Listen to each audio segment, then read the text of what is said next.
student email comes with a timestamp between 2 and 4 a.m. So I know they're up working or whatever, and I'm not. But that's okay, because we can interact in an asynchronous manner. So I think the big use of online communication at a place like the University of Michigan is asynchronous communication. Now, what about distance learning? We do a little bit of distance learning in a few programs. I know some of you are graduates of the School of Public Health, and so there's a certificate program in public health that's delivered remotely. And if you complete it and then you apply for the MPH program, you get credit for all that against your MPH. We have a degree completion program in dental hygiene offered by the School of Dentistry and so on, but we don't have a whole lot. One of the reasons we don't have a whole lot is that it's actually a myth that it's cheaper to deliver the education online. I know wherever I speak, we had a vast telecampus at the University of Texas system. A good reason for that is the state of Texas is a vast place. And so there were lots of degree completers who were in remote locations where there was no four-year school near them. But it was very expensive. One reason it's expensive is accreditation requirements. You're required to provide all the same services to your distance student that you provide to your on-campus student. And that includes a library, financial aid services, student counseling, and so on. But in addition, you have to provide a technician 24/7, because if they're doing their lesson at 2 in the morning and something goes down, they have to have a person to call to put it back up. So you have to provide 24/7 staffing of an online course, which you do not have to do with the in-person course. So that's one of the reasons it's more expensive. Of course, the other reason is if the University of Michigan really wanted to have more students, we've got them. They've applied large numbers. We could take them. But we feel that the quality of the education on campus is best enacted through the face-to-face interaction of a really great faculty member and a group of really great students. And I will tell you, my experience in my own classes is the students do like the time in class, and they don't want to spend it doing things they could have done online. They expect you to have had those notes up there online for them. What they want to do in class is to engage in vigorous debate and discussion with each other, challenge each other. They love doing oral reports. They're much better at PowerPoint than I am.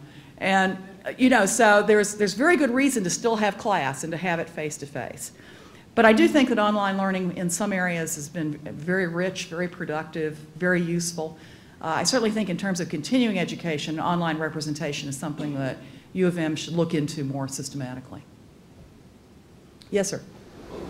This past summer, meeting with a couple that used to live in this area now in Greensboro, and she's the chair of the political science department in North Carolina.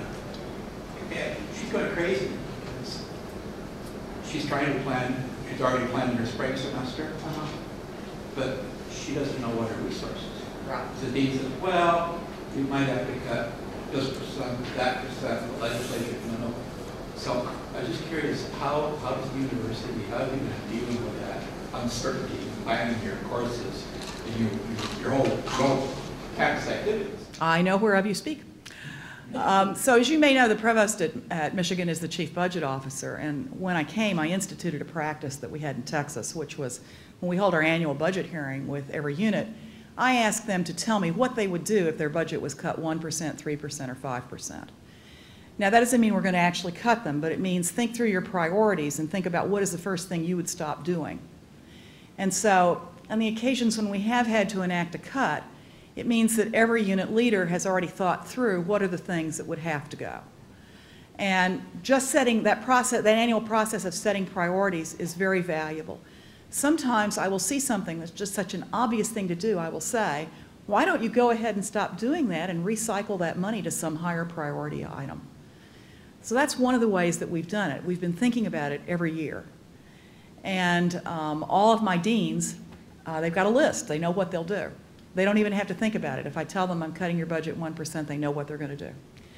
That also has the advantage that when you can think about it at leisure, you come up with better ideas than if you have to do it under the gun. But we're very conscious of this, and that's one of the reasons I say that just stability, would be helpful. The situation in North Carolina, as you say, is chaotic. It's hard to be purposeful and to think strategically when you don't know what you're thinking about. The worst case right now in the country is the state of Illinois. The state universities in Illinois are in absolute crisis. I went down to the University of Illinois in January to a dean's retreat, And I was really shocked at what I heard. They have received only 7% of their state appropriations since the fiscal year began in July. So the state has not announced a rescission. It's just a slow pay. And you can't sue them. They've got sovereign immunity. And so you have this huge accounts receivable from, basically a debtor who's not paying up. And the state refuses to acknowledge that it's a cut. So the university is caught in this very difficult position. It's hard to cut positions or close programs when the state says you haven't had a cut. It's hard to explain that to your people. But on the other hand, they're in a real cash crisis. The only reason they're open this semester is that they collected tuition in January, and when the tuition is gone, the furloughs start. Because I believe they are not currently, I don't believe their operating sheet is solvent right now. And that's not because they did anything wrong. They planned for the appropriation they were told they were going to get, and they didn't get it. So for those of you who work in the state legislature, just let me say, be honest about cuts. Don't try and conceal them. Cynthia? Terry, I wonder if you could talk a little bit about the role of private support at the University of Michigan. I know we're in the capital where public support is the chief Right. role of ours, but I think it's also important to talk a little bit about how the two work together. Private support is a really important aspect of most major public universities today, but the state schools came late to the game. And so we did not inculcate in our entering students from day one the importance of giving back later. And lots of our alumni have thought they were giving back by paying their state taxes. But fortunately, the word has gotten out. Michigan was actually one of the first to go out and begin asking systematically for philanthropic support. And it's made a huge difference right now. One of the ways it's making a big difference is in terms of financial aid. Because the endowment support and the direct money we get every year earmarked for scholarships is helping us keep a lot of Michigan students in school. Some of these are students who, when they started school as freshmen, their parents believed that the resources were there to get them through college. And what happened was mom or dad got laid off, or maybe the house got repossessed. And so our ability to come up with scholarship money for these students in their junior or senior year is going to let them complete college when they otherwise might not have. And we turned to our donors for this, and our donors responded magnificently. And by the way, this is also one of the ways that that investment in out-of-state students pays off, because 60% of the contributions to our capital campaign came from outside the state of Michigan.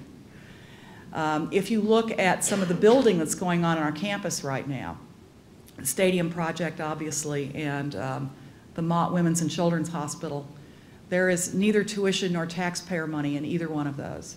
Those are being built principally through philanthropy in the case of the hospital, and through a combination of philanthropy and ticket sales in the case of the stadium.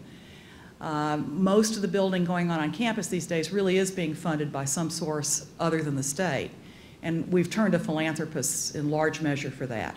If you have not seen the magnificent new building, which is the home of the Ross School of Business, you should really see it the next time that you're on campus. And that was built through the philanthropic efforts of Mr. Ross and other graduates of the business school. Yes?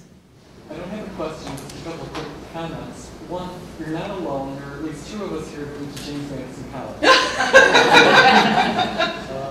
was a great experience for me. And the second comment, I think one of the problems, this is my personal opinion, I think there's been an erosion of kind of a civic pride in our public universities. When we think back that, I believe U of M was founded in 1837, at the same time that the state of Michigan became a state. We actually claim 1817, but that's, yeah, all right. So the people who founded the state of Michigan helped found the U of M, right. Michigan State Land-Grant University, and I think there's been an erosion of that civic sense and civic pride in public institutions, not just the universities, but you look across the street at the Capitol, those people were inordinately proud of building that Capitol. Today we build a building with a useful life of 20 years. Right. So that's my cranky opinion. Yeah. Yes. You very succinctly and eloquently described the many ways in which college graduates help and improve the community. activities in which they